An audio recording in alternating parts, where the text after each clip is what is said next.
സെക്രട്ടേറിയറ്റിന് മുന്നിൽ ആശാ വർക്കേഴ്സിന്റെ സമരം തുടരുകയാണ്. ഓണറേറിയം വർദ്ധിപ്പിച്ച തദ്ദേശ സ്ഥാപനങ്ങളിലെ അധ്യക്ഷന്മാരെ സമരപന്തലിൽ നിന്ന് ആദരിക്കുന്നുണ്ട്.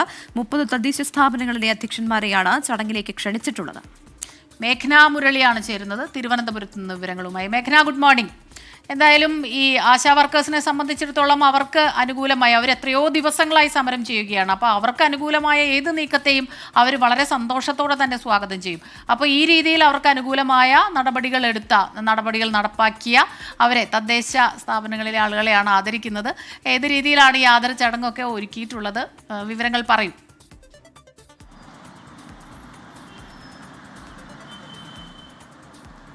Good morning Smitha, Pravitha. ഞാനിപ്പോൾ നിൽക്കുന്നത് ഈ സെക്രട്ടേറിയറ്റിന് മുന്നിൽ തന്നെയാണ്. ഇവർ ഒരു 4ാം ഘട്ട സമരപരിപാടി കഴിഞ്ഞ 70 ദിവസമായി സമരം ചെയ്യുന്നു. 33ാം ദിവസമാണ് നിരാഹാര സമരം. എന്നിട്ടും സർക്കാർ ഇവരെ പരിഗണിക്കുന്നില്ല. ഇവരുടെ സമരരീതിയെ പുച്ഛിക്കുന്നു, അല്ലെങ്കിൽ ഇവരുടെ ആവശ്യങ്ങളോട് കൃത്യമായ ഒരു പരിഗണന കാണിക്കുന്നില്ല എന്നുള്ളത് തന്നെയാണ് ഇപ്പോഴും സമരക്കാർ ആശമാർ ആരോപിക്കുന്നത്. അതിൻ്റെ ഭാഗമായി തന്നെ ഇന്നും ഒരു 4ാം ഘട്ട സമരപരിപാടി അവരുടെ ആവശ്യങ്ങളായിട്ടുള്ള ഓണറേറിയം വർദ്ധിപ്പിക്കുക, പെൻഷൻ നൽകുക, വിരമിക്കൽ ആനുകൂല്യം നൽകുക, ഈ ആവശ്യങ്ങൾ, അതായത് മിനിമം കൂലിയാണ് ആവശ്യപ്പെടുന്നത്. ഈ മിനിമം കൂലി ആവശ്യപ്പെട്ട് ആ ആവശ്യം പരിഗണിക്കുന്നതുവരെ സമരം തുടരും. അത് 100 ദിവസമാണെങ്കിലും 200 ദിവസമാണെങ്കിലും സമരം തുടരുമെന്നുള്ളതാണ് ആശാ വർക്കർമാർ പറയുന്നത്. ആ സമയത്താണ് ഈ സർക്കാർ ഓണറേറിയം കൂട്ടാൻ ഒരു തരത്തിലും മുന്നോട്ട് വരാത്ത സാഹചര്യത്തിൽ പല പ്രതിപക്ഷ തദ്ദേശ സ്ഥാപനങ്ങളും ഓണറേറിയം വർദ്ധിപ്പിക്കുന്നു, അല്ലെങ്കിൽ അത്തരത്തിലുള്ള പ്രഖ്യാപനങ്ങൾ നടത്തിയിട്ടുണ്ട്. ആ പ്രഖ്യാപനങ്ങളിൽ അവരെ കൂടി, അതായത് ഈ പ്രതിപക്ഷ അധ്യക്ഷന്മാരെ, ഈ തദ്ദേശ സ്ഥാപനങ്ങളിലെ അധ്യക്ഷന്മാരെ ആദരിക്കുന്ന ഒരു പരിപാടി ഇന്ന് 11 മണിക്ക് ഇവിടെ നടക്കുന്നു. അത്തരത്തിൽ തന്നെയാണ് ഒന്നാമത്തെ കാര്യം 4ാം ഘട്ട സമരപരിപാടി പ്രഖ്യാപിക്കുക, പിന്നീട് ഈ തദ്ദേശ സ്ഥാപനങ്ങളിലെ അധ്യക്ഷന്മാരെ ആദരിക്കുക എന്നുള്ള പരിപാടികളാണ് ഇന്ന് ഇവിടെ സമരപന്തലിൽ നടക്കുന്നത്. അതേസമയം തന്നെ മറ്റൊരു വിരോധാഭാസം എന്ന് പറയുന്നത് വടക്ക് സർക്കാരിൻ്റെ 4ാം വാർഷികാഘോഷം നടക്കുന്നു. ആ സമയത്താണ് ഇവർ ഇവിടെ സമരം ഇരിക്കുന്നത് എന്നുള്ളതാണ്.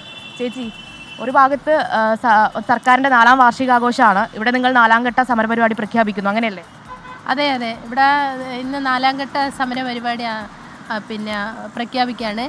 കാരണം നമ്മൾ ഇവിടെ ഈ തെരുവിലിരുത്തിയിട്ട് ഇത്രയും വലിയൊരു ആഘോഷം നടക്കുമ്പോൾ ഞങ്ങൾക്കൊരു 100 രൂപ പോലും കൂട്ടി ചോദിച്ചിട്ട് അത് തരാനില്ലെന്ന് പറഞ്ഞ സ്ഥിതിക്ക് ഇവർ നമ്മുടെ ഈ ആഘോഷം വലിയൊരു ഇതാക്കി തീർക്കല്ലേ. അപ്പോൾ അതിനൊക്കെ കാശുണ്ട്. ഞങ്ങൾ തുച്ഛമായ ഒരു 100 രൂപ പോലും ചോദിച്ചിട്ട് അത് തരാനില്ലാതെ ഇപ്പം ബാക്കി എല്ലാത്തിനും കാശുണ്ടല്ലോ.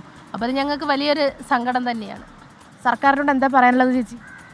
സർക്കാരിനോട് ഞങ്ങൾക്ക് പറയാനുള്ളത് എത്രയും വേഗം ഞങ്ങളുടെ പ്രശ്നങ്ങൾ പരിഹരിച്ച് ഞങ്ങൾക്ക് തിരിച്ചു പോകണം. കാരണം ഈ തെരുവിൽ എത്ര കാലം എന്ന് പറഞ്ഞാൽ ഇവരെ ഇങ്ങനെ തിരിഞ്ഞു നോക്കാതെ ഞങ്ങൾ എത്ര കാലം ഇവിടെ കിടക്കും. അതുകൊണ്ട് അടിയന്തരമായി ഞങ്ങളുടെ കാര്യത്തിൽ ഇടപെട്ട് അതിനൊരു ഒത്തുതീർപ്പിന് സർക്കാർ തയ്യാറെടുക്കണം. സർക്കാരിൻ്റെ ദൂർത്തൊക്കെ മാറ്റിവെച്ച് ഞങ്ങളുടെ ഒരു കാര്യങ്ങളിലേക്ക് തിരിയണം ശ്രദ്ധ. 4ാം ഘട്ട സമരപരിപാടി എങ്ങനെയാണ്? 4ാം ഘട്ട സമര പരിപാടി അതിശക്തമായിട്ട് മുന്നോട്ട് പോകാൻ തന്നെയാണ് തീരുമാനിച്ചിരിക്കുന്നത്.